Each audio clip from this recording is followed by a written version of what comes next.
Hello and welcome to the world's first Paul Weller fan podcast.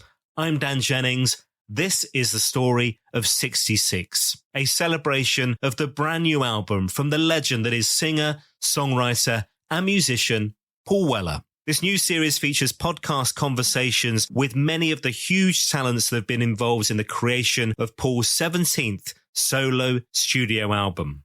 What I hope is that these podcasts give you a deeper insight into the creation of the new LP and that sheer joy of the creative process. And ultimately, it all comes back to the songs. What you'll hear about this LP, probably more than any other, is an album packed full of collaboration. Welcome to the story of 66. Another brand new guest to the Paul Weller Fan podcast as we're joined by Dave Boraston from Stone Foundation. You'd have heard or seen this fella in the band since the Street Rituals Paul Weller produced LP from 2017. Dave is not only an amazing talent, he's also one of the sharpest dressed fellas in music, so much so that Paul Weller quizzes him every time they meet on what he's wearing. You'll have seen Dave looking exceptional, playing exceptional on the latest Jules Holland Later show. We'll be chatting about that. Where at the time of recording, it hadn't been revealed. I was lucky enough to go along to that show. So we don't really talk about the tracks because we didn't want to spoil things. But you'll hear Dave on the album. He plays on Jumble Queen, on Nothing, on Soul Wandering, and Rise Up Singing. Playing those beautiful brass arrangements from the General Steve Trigg. You're going to hear the story from Dave's point of view. As the story of 66 continues, let's get into it. Dave Boraston, thanks for joining me.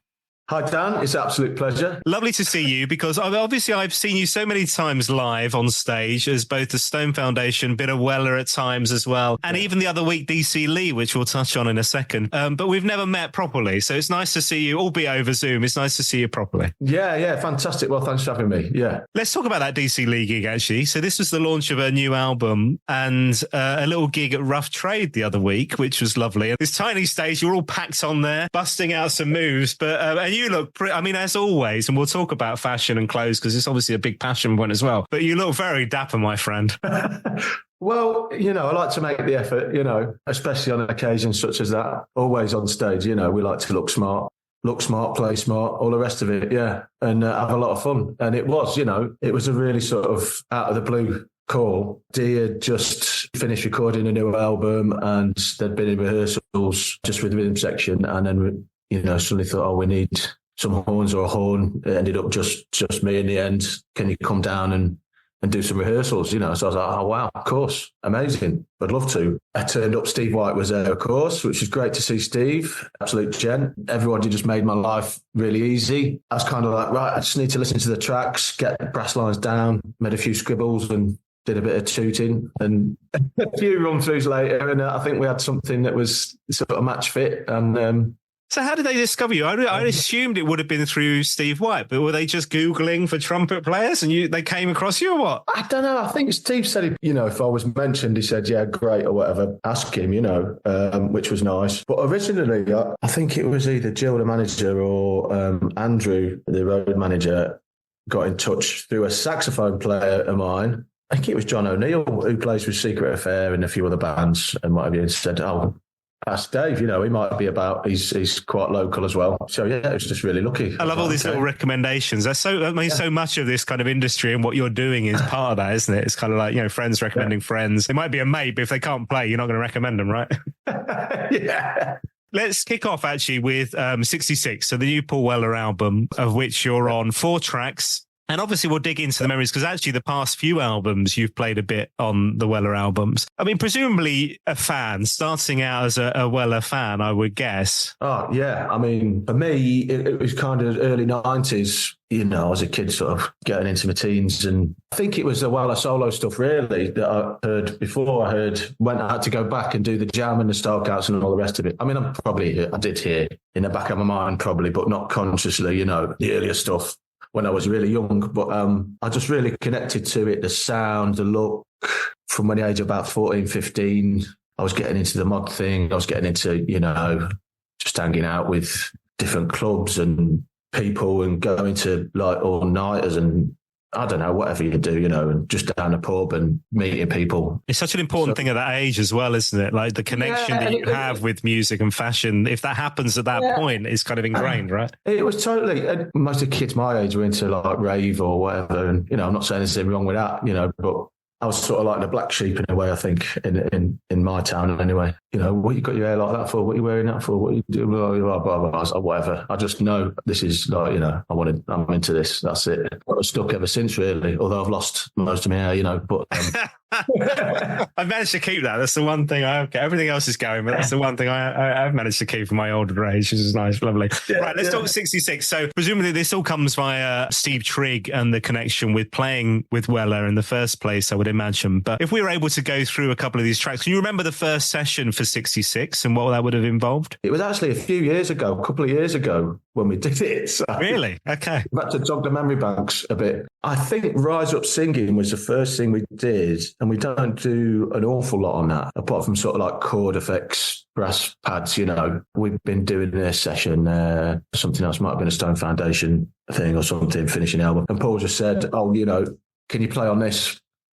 This is what I want, whatever. We just sort of did it, and that was that. Like almost like an end of day thing as you're about to head off.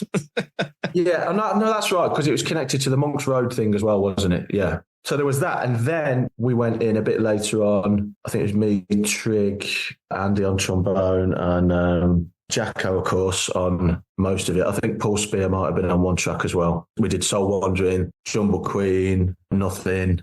Let's start with Jumble Queen, actually. You mentioned that. So this is the a song that was originally known as, originally known as Bad Honey, I think. Then it became Take. Yeah.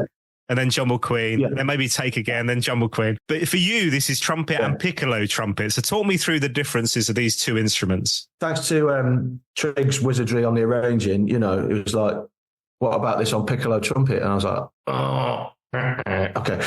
No, alarm bells, but it's an interesting instrument to play. Let's put it that way, the piccolo trumpet, but it's got a certain sort of clarion sound, which is ideal for certain situations, like you hear it on the Penny Lane thing, that's the famous example. And of course it wanted, I think it sounds good on that sort of counter melody line. I should have asked you to go and get it. I don't know why, but for some reason the name of it makes me think it's a tiny trumpet, and obviously it's not, but there's something about just the way when you read the word piccolo trumpet, it is a piccolo trumpet. It is okay. Tiny, yeah. Oh, okay. There's not much tubing to it, so it's actually quite difficult to blow. You don't have to, you just approach it differently. It sounds sort of animal, but and you don't know what was going through the general's head when he's saying about that in terms of what he can hear, why he's mentioning that one. Yeah, well, he's obviously got it all planned out in his head. It's great, So I was like, yeah, cool, let's give it a go, Yeah, a few goes later, and it's on the track, and everyone seems happy, and that's it, really. So we take flugel trumpets, trombones, whatever down, and just we might change something on the spur of the moment, we might not, but there's always that option to try different things as well,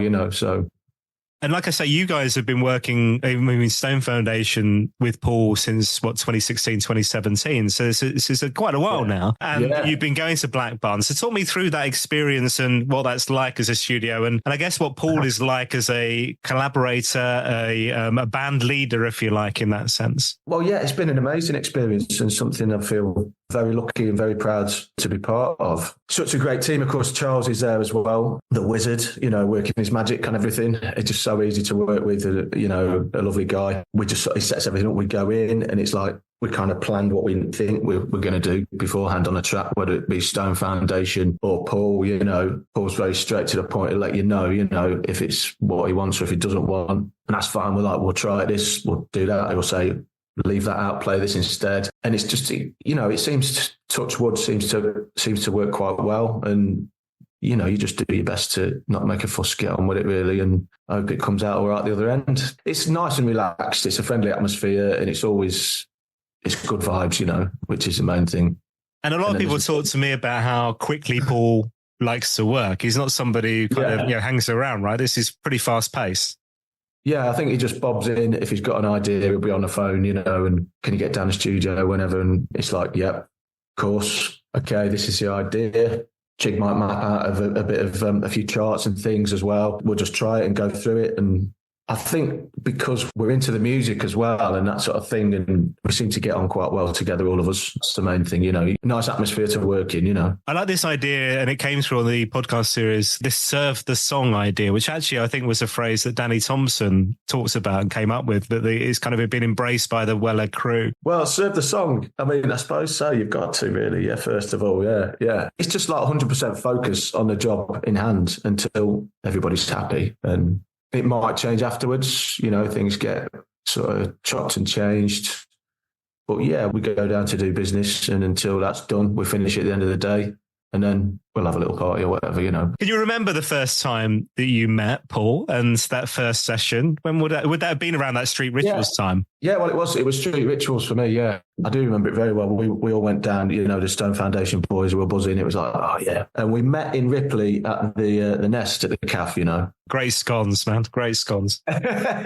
Nice scones. I parked the car over the road. I remember saw some of the lads. I was like, all right, yeah. Popped over, a cup of tea, and then, Paul came bounding up the road, Yeah, there he is. And it was all a bit surreal. And he's just like, all right, lads, cup of tea. It was like, okay, right. Shall we get down there, get in there? Yeah, let's get cracking, It was like, let's get on with it then. And this is amazing, but let's just concentrate and get on with it, best we can. I guess you have to park that kind of fanboy thing in the back of your head, don't you? It's not like suddenly you're getting out all your vinyls. Can you sign all these for us, Paul? Yeah. Excuse me. No, I really like Street Rituals album. It was a special moment for me. A, because I sort of just got together with the Stone Foundation boys, and B, because I like working with Paul, and just the whole vibe of the album and the feel of it, and the songs are very strong, I think, as well. And it was just a special place for me, that album, definitely. There are a lot of moments, I think, to be proud of Stone Foundation over the course of the band's career, actually, the band's history. And I think I've got it here because I wanted to chat about it. So here we are, the beautiful vinyl of, and actually just to prove that I'm a fan as well. Look, I've got the 6 CD box set and all signed by all of you, which I'm hoping will be worth a fortune for my kids in years to come. I didn't smudge it, did I? I didn't smudge that one. Which one are you? You're the bottom right, aren't you? You're the bottom right? Yeah. But this was a kind of celebration, 25 years of Stone Foundation, Standing in the Lights, which was, last year now? And a moment in time where you're able to kind of draw a line under things and kind of look back, which a band like Stone Foundation, I don't think, and like that kind of Paul Weller ethos of not really doing very often. But where you've come, particularly that kind of Street Rituals to now, but over the past 25 years, and I know you've not been involved the whole time, but that kind of band's evolution, where it is right now, is a remarkable thing, really, because it's got such an amazing following that people absolutely love this band, don't they? Well, yeah, thank you everybody for the support always, and we just love going out and playing and touring. I mean, it's mad times on the road. It's still a laugh, whatever happens. Thousands of miles in the back of the bus, but we all get there and we're all like buzzing to play, and you just keep it moving forward, and we just keep right on to the next one. Looking forward to it. Really looking forward to the summer, actually. We've got these festival dates, of course, with the Joneses. I saw this. Now. Yeah, Tom Jones, and then another gig with Grace Jones just announced. Grace Jones, yeah. Amazing. So that's mega, yeah. And still making new material as well. And we'll talk about that in a bit in terms of, because you guys have been down at the barn recently again, recording what's coming next. But I love this idea that the band's always pushing forward. And so good live as well. So much so that actually there are elements and times where Paul Weller's stealing or borrowing the horn section from Stone Foundation for his gigs as well. So you get to play as part of Weller's band live as well at times, right? Wow, yeah. I mean, it's amazing, yeah. Yeah, it's a pinch me moment all the time. But so far, we've been very lucky with all that. We've had some great times, some good experience. I mean, Albert Hall, Wembley, of course, recently, last year. Of course, you supported on the Blur gig, right? Yeah. That was the most surreal moment of my life, I think, so far, really. It was, it was mad. It was mental, but amazing, I suppose. But, of course, you don't get to do that, every day or even once a lifetime. So I'm extremely lucky. But I didn't get to go to that gig. I'm gutted because I love Blur and obviously love Weller. But were the horn section on stage for the whole gig, or did you pop up and do a few songs? How did that work? Yeah, we did. We actually spent a week in rehearsals at the barn beforehand, playing on a lot of tracks that have never had horns on before as well, like Sunflower, Stanley Road, Broken Stones. Most of the set list, actually. Steve wrote out new arrangements for a lot of things. We tried them all out and rehearsed them. And luckily Paul liked most of them. So we sort of played on loads more than we thought we were ever going to. Yeah, it was wicked. We toured the summer as well. We did the Forest date. So that was like a nice warm up to it. But still, nothing sort of really prepares you. I remember getting there and we were right up in the dressing room at the back, and sliding doors were open. I went out onto the balcony.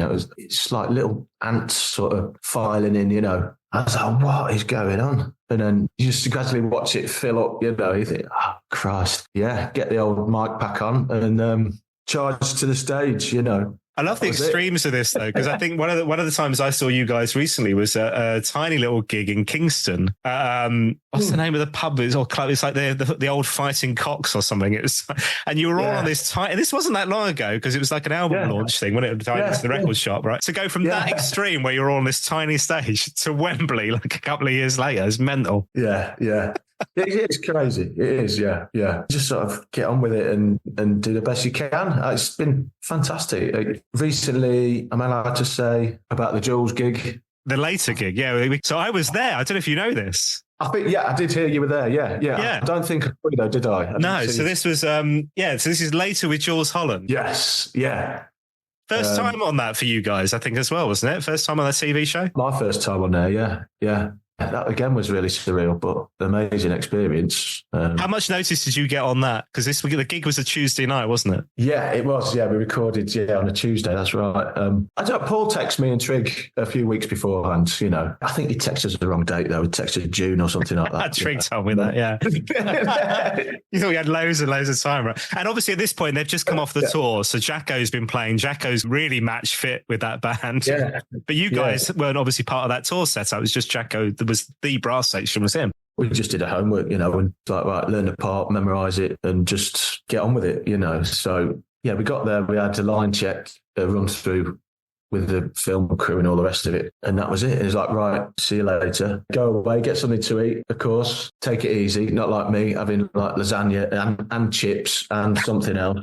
It was just stuck in the basically like a Christmas Day dinner, yeah. Christmas Day dinner. Then try and get changed into a skin tight shirt. You know, it's probably not going to be a good look, but but yeah, it was wicked. Then we come round and you saw, you know, Jules did his thing, and then it was like so quick. Well, because it's all filmed as live, and I guess you probably think that if you watch it, but actually that's the reality. Is like there's very few kind of retakes of anything. So actually what you're watching is the show. Paul opens up, Paul closes is how it works. And like you say, let's not just in case, let's not spoil the songs, although I probably did with Trig, to be fair. But the songs played were a couple of the songs that you play on 66. And choice of instrument for the Jaws show, was it trumpet? Was it flugelhorn? What was it? We did trumpet and flugel. One of the tracks was just completely flugel. Again, talk me through this because I'm a complete dunce in this space. I really should study my brass instruments. Why would you pick the flugelhorn over the trumpet? What does that give you sound wise? What's the difference? If you think sort of Burt Bacharach, you know, that kind of chilled out brass sound, that's probably the easiest way to explain to people. But you play it the same as a trumpet. It's got the same amount of keys and valves. It's just a larger bore tubing, so it's a mellower sound. It's more like, you know, going towards the trombone territory, but not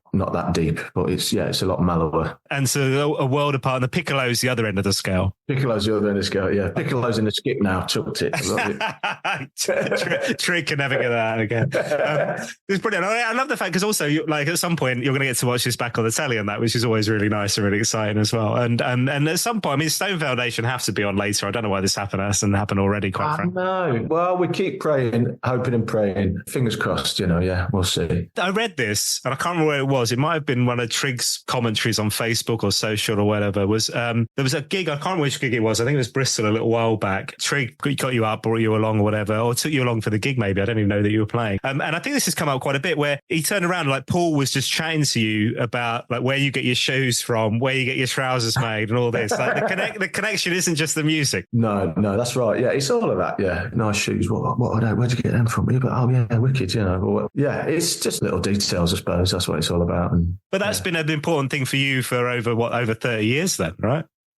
Well, yeah, try to. You know, absolutely difficult. Yeah, I found myself out shopping yesterday unintentionally and trying not to buy like 10 pairs of trainers, you know, but that's not always the case because sometimes you can go for like months, nothing that appeals, and it's like, oh, I love them. Oh, no, get out of the shop quick, you know. But yeah, there's always something, and we're always like, me, Trig's always on the phone to me. He's like, you know, what are you wearing, boggers? They call me boggers, you know, that's what they like to call me. I'm from a place called Armitage originally, Armitage Shanks, where they make The toilet. The potteries, yeah, where they make toilets. So they call me Boggers. Yeah, that's my. I love all the nicknames. The nicknames always have a really good story behind them. They're good. Yeah, could be worse, I suppose. But yeah, no, Boggers. What are you wearing, Boggers? You know what we're wearing for the next gig, and I think, well, I might go for the blue. You know, and yeah, the rude boys. I might get. Oh no, I don't. No, I've got Norwegians. I've got. I might wear whatever. You know, this medley of. And he's like, you know, it's hilarious. We're like. Before the run up to Jules, it was a nightmare. I was like, what are you wearing? I don't know what to wear. I can't decide. He says, I'm going to take the wardrobe with me. I don't know, you know. And then we get there and but he's like, yeah, I'm wearing a double white denim, Boggers, you know. I was like, what? He's like, yeah. I was like, right, okay. So I thought, I got this quite Larry Brutus shirt, you know, and I thought, it's brand new, it's fresh, you know, I'll get that on this. If he's doing that, you know, it'd be all right. And then on a day, producer was like, just to say, no white, no, you know, you can't. He's like, oh, no. Completely screwed it. All right. So everybody's in like really dark colours, apart from me on the end with this bloody stupid shirt on. So I don't know, you know. Would you call that kind of love of fashion, this connection? Is this a mod thing for you? So the world of mod? Because Paul talks about mod, talks me about mod, being this faith, this religion for him is kind of like his very fabric, his soul. Would you have that same kind of ethos around it? Yeah, to a certain degree. I certainly tried to. I think, you know, most of the people who know me would probably, that's his thing or whatever. And even simple things, you know, like whatever, like a T-shirt or whatever it is. And it doesn't have to be expensive. It doesn't have to be this or that. But it just, you know, if it feels good and it looks good and it, you know, that's it really. Suggs has been on this series of the podcast. We were chatting yesterday and he talks about that kind of also being a working class thing, like that pride in kind of what you're wearing. Well, that's it. Yeah. Definitely. And I think there's a sense of that, certainly when we turn up to play, you know, we might turn up in, casual, whatever. But we're always like, there's a code, you know, you walk out onto the stage and it's got, you know, it's trousers, it's shoes, it's whatever. And that's it. Nice. Let's talk Soul Wandering, which is a song on 66, which you play flugelhorn, actually talking about that instrument. I mean, this is such a fresh sounding album to me, which is remarkable for a guy who's into, I think this is solo album 17, isn't it? And, you know, a 45 plus year career, but still we're getting, and I know Bobby Gillespie wrote the lyrics for Soul Wandering, but I mean, it is a brilliant soul song and a kind of really uplifting song. And you've got these amazing backing vocals. The whole sound of it sounds up and fresh and stuff. But as when you're layering down in the studio, at what point are you coming in? Where were you at the track? You're not all in the studio playing this live. Not the complete finished version, I don't think. Everything was pretty much down, I think, apart from stuff like backing vocals and the extra, you know, sprinkles on top, the magic touches and whatever. Yeah. But yeah, obviously, the first time you put the cans on, if he's not sent it through already for you to have a listen, it's like, well, you know, where do you want us to come in? Wow, this is it. Let's do it, you know, and have a listen back. And hopefully you've added something nice to it. And people have talked also about like you do the session, but then you go away and you're not involved, obviously. And then, you know, the song's evolving without you, which would feel weird to me. I mean, I'm a massive control freak anyway, but the fact you've played your part, but then you don't know where that song is, what the journey that song is then taking. Yeah, you might have put more stuff down on the track and some's been swapped or chopped or put somewhere else, or you might have put less and something's been added again that you've played already, you know. There's a whole production thing. I don't know, man. He's not checking in with you. That's the thing as well, isn't it? Because obviously it's Paul Weller's album. He's not going to get, Dave, just to let you know, this is what we've done. So at which point do you get to hear the final thing? Is it literally when it gets played out of the radio? Yeah, pretty much. Charles might send a mixes through before that, yeah. But how am I to argue? It's fine, whatever, brilliant, you know. It's funny though, isn't it? Because it's kind of like you've done your bit, but actually it's not. Yeah, I don't know. I don't know if I'd like that. Yeah, I want to be involved. Yeah. That's it. You have to put it comes out, and that's it. But what does it feel like when your name's then on an LP? So we've had this in recent years. On Sunset, you played trumpet, again with the General, Old Father Time and More, which are two absolute bangers. And Fat Pop, Come Back to True, because that's a great song. And you played on Glad Times as well. What's it like when you see a Weller album and there you are on it? Oh, it's amazing. Of course it is, you know. It's crazy, you know. Send one down to my mum there, you know. She's running up and down the street, knocking on her door. Oh, Pauline, have you seen her? Like, so what? Get away, you know. Yeah, it's great. It means a lot. A lot of different levels, of course, because, you know, I've been into it since I was a kid, this, that and the other, all the rest of it. And it's just great to be able to be on there as a musician as well. And I think we're all good friends. And it's just, it's still a pinch me moment. Like I say, it really is. It's not just a session or whatever. It's like, it's special to us. It's brilliant. It's more than that, you know. Somebody mentioned, I can't remember who it was now, the fact that obviously both of these were number one albums and they ended up getting a little trophy thing. They could buy a trophy of it. Did you know this? No, we didn't get the trophy. Yeah, I can't remember who it was. You can get the little trophy that's like you were on the number one album. So, and you never know. Oh, I see. You can get, oh, right. Okay. I think you have to buy it. I don't think you get to send it for free. But okay, yeah. like the official chart company just, making a bit of money. But yeah, you could have that on your sideboard. These number one albums. It was a lovely thing. Oh, that's it. Yeah. The track I wanted to ask you about on Fat Pop was True. So this was a different song in the sense that it's Paul and Leah Metcalf from the Mysterines. Was that a session done in the studio or was it with Leah, I meant? Or was it completely separate? We didn't see anybody else. We were just the ones in the studio, I think. Yeah. Trying to think back now. That seems a while ago, actually. That was lockdown, wasn't it? Yeah. Yeah. And I didn't know if you guys were down in Black Barn or whether you did it remotely on that one. That's right. We did. We went down to the barn. We did. I remember. That was really nice. And again, that was so special. That was an amazing thing. It was the time where you could sort of just about go out and have 10 people in a room or whatever. And yeah, just to get out and do something and it to be that as well, it was great. Yeah. I really enjoyed On Sunset as well, playing on that album. There's some really good tracks on that too. As a band, as part of Stone Foundation, it must be such an inspiration that you've got this guy who, is not resting on his laurels. He's not resting on that back catalogue, which you could quite easily do, right? And still want to push forward and make new material. And like I say, Stone Foundation in recent weeks, you guys have been back at Black Barn recording what comes next. And, this is not the place to, give us any spoilers or anything, but just give us a flavour of what it's like to be back in the studio as a band, Stone Foundation, making your next LP. All the boys have worked so hard, to keep the momentum and the songs come in and fired across and they're like, check this out. And it's wicked. And especially when you're down there, because obviously you're having a great time, but you're very conscious of the fact you don't want to waste time. We want to get on with it. I think the next album is probably,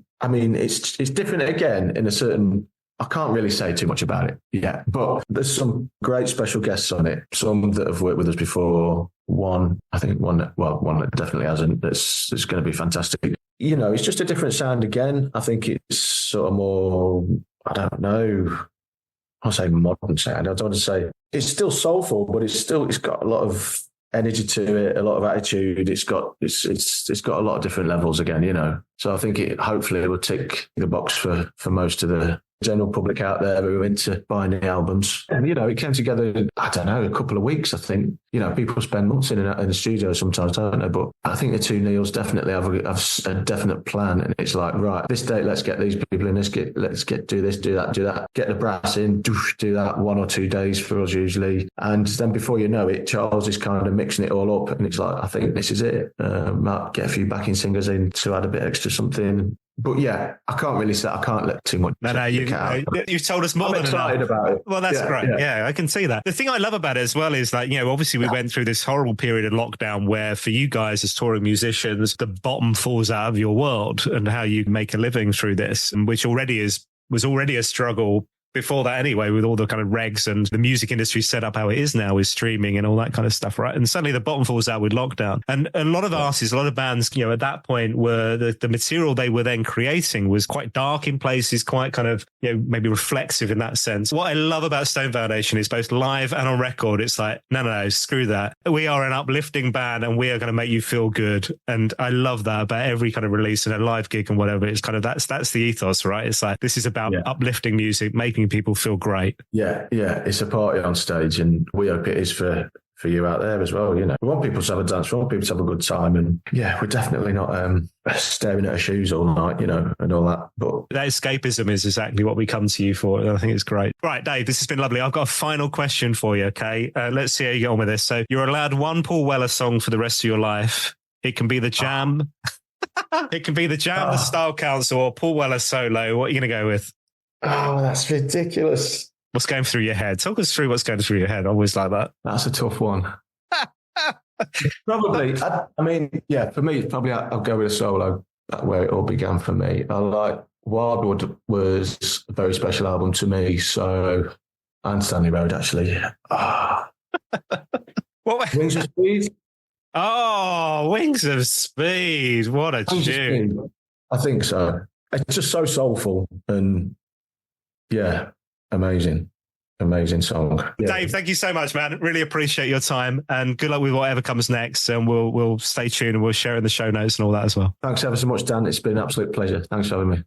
A reminder, if you've enjoyed this episode of the Paul Weller Fan Podcast, you can find a whole box set packed full of brand new episodes. The Story of 66, available now wherever you get your podcasts, Apple, Spotify, YouTube, and more, or at paulwellerfanpodcast.com. Whilst you're on my website, why not head into our store, grab yourself a virtual coffee. It's always nice to get a little thanks for this free content. Much appreciated. All available online, paulwellerfanpodcast.com. And here's the big ask. Please do spread the word on social media. So many amazing people giving their time for free to chat to me on these episodes of the podcast. So I'd love it if you could spread the word. Facebook, Instagram, and X. Tell everybody about the Story of 66, this celebration of the brand new album from Paul Weller. Thanks for listening. I'll see you next time.